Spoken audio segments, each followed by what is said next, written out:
तेरा समय बीत रहा है और तू ये मान ही नहीं पा रहा कि तू बर्बाद हो रहा है। हर सुबह तुझसे कहती है उठ कुछ बदल, पर तू क्या करता है? मोबाइल खोलता है, लाइक्स गिनता है और फिर वही रील्स, शॉर्ट्स, फैंटेसी और सेल्फ डाउट। तेरे भीतर जो आग थी वो अब बस एक धुआं बन गई है। न शरीर में दम है, न आंखों में तेज और न आत्मा में कोई तप। तू पहले खुद से भागा, अब समय भी तुझसे भाग रहा है। जो वीर्य तुझ में शक्ति बनकर पल सकता था वो अब कामुक सोच और रातों की कमजोरी में बह रहा है। जो समय तेरे भविष्य को गढ़ सकता था वो अब स्क्रीन पर स्वाइप हो रहा है और जो पुरुष तू बन सकता था वो अब गुलाम बनकर जी रहा है। लेकिन सुन, ये तेरे लिए फाइनल वार्निंग है। अब भी समय है। अपना शरीर, सोच और समय तीनों को दोबारा शस्त्र बना ले। अगर तू अब भी खामोश रहा तो सिर्फ 1 साल नहीं, पूरी जिंदगी रेंगती रहेगी। अगर तेरे अंदर कुछ बाकी है तो कमेंट कर। अब बहुत हुआ, तेरा शरीर जिंदा है लेकिन तेरा आत्मबल रोज मर रहा है। हर उस रात जब कुछ बहता है कोई आवाज नहीं होती, लेकिन अंदर एक तप, एक तेज चुपचाप तुझसे दूर चला जाता है। ये सिर्फ वीर्य नहीं बहता, ये तेरी मैस्कुलिन आइडेंटिटी, तेरी फोकस पावर, तेरी वाइब्रेशनल एनर्जी बहा देता है। Unnatural nightfall happens when your mind is dirty, discipline is missing and your energy is scattered. और तू सोचता है ये सामान्य है, बट सुन, नॉर्मल वो चीज नहीं होती जो हर कोई करता है। नॉर्मल वो होती है जो तुझे अंदर से जिंदा रखती है। हर रात को तू मजा समझता रहा, पर हकीकत में वो तेरे भविष्य का मौत पत्र बन रही थी। अब भी समय है।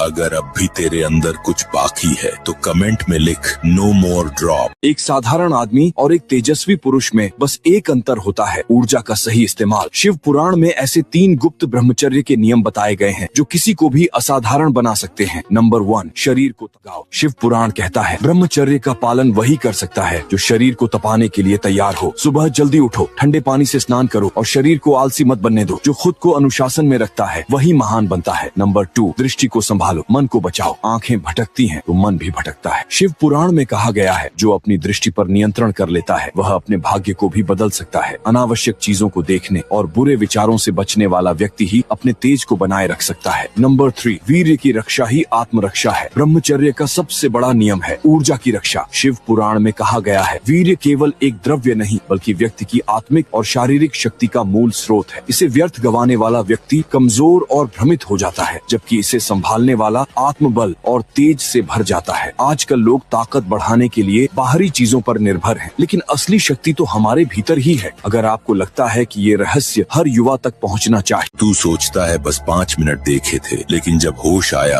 आधा घंटा बीत चुका था। समय नहीं बीतता योद्धा, तू खुद खो गया होता है। अश्लीलता तेरा समय नहीं चुराती, तेरा पूरा अस्तित्व खा जाती है। पोर्न देखने के दौरान मस्तिष्क में डोपामीन का बम फूटता है। ये बम इतना जोरदार होता है कि दिमाग की टाइम परसेप्शन सिस्टम चौक हो जाती है। अब ध्यान दे, हमारे मस्तिष्क में एक इंटरनल क्लॉक होती है जो मिनट, घंटे और कार्य की प्राथमिकता तय करती है, लेकिन पोर्न उस घड़ी की सुइयों को गला देता है। तू सोचता है बस एक वीडियो, लेकिन वो एक वीडियो तुझे समयहीन बनाकर कई घंटे निकल जाता है। और यही कारण है कि तेरा प्लान फेल होता है, तेरा रूटीन बिगड़ता है, तेरा डिसिप्लिन मर जाता है और तुझे लगता है मुझे टाइम नहीं मिलता। नहीं योद्धा, समय नहीं गया, तू गया था। अभी अगर तू पोर्न को हल्के में ले रहा है तो समझ ले तेरा सबसे कीमती हथियार समय किसी और के हाथ में जा चुका है। कमेंट कर, मैं अपने समय का योद्धा हूँ। एक ग्रंथ जो खुद महादेव की महिमा का बखान करता है, जिसे पढ़ने मात्र से पाप नष्ट हो जाते हैं। लेकिन क्या आप जानते हैं शिव पुराण पढ़ने के कुछ गुप्त रहस्य हैं जो हर कोई नहीं जानता। नंबर 1, सही समय पर पढ़ें। ब्रह्म मुहूर्त 4 से 6 बजे सुबह या रात में शांत मन से पढ़ने से इसका प्रभाव कई गुना बढ़ जाता है। नंबर 2, श्रद्धा से पढ़ें। इसे सिर्फ पढ़ना नहीं, महसूस करना जरूरी है। जब आप इसे पूरी श्रद्धा से पढ़ते हैं तब शिव कृपा मिलती है। नंबर 3, जीवन बदलने वाली ऊर्जा। शिव पुराण पढ़ने से मन की अशांति खत्म होती है और जीवन में सकारात्मक बदलाव आते हैं। आजकल लोग हर चीज में रुचि लेते हैं, लेकिन असली शक्ति देने वाले ग्रंथ को भूलते जा रहे हैं।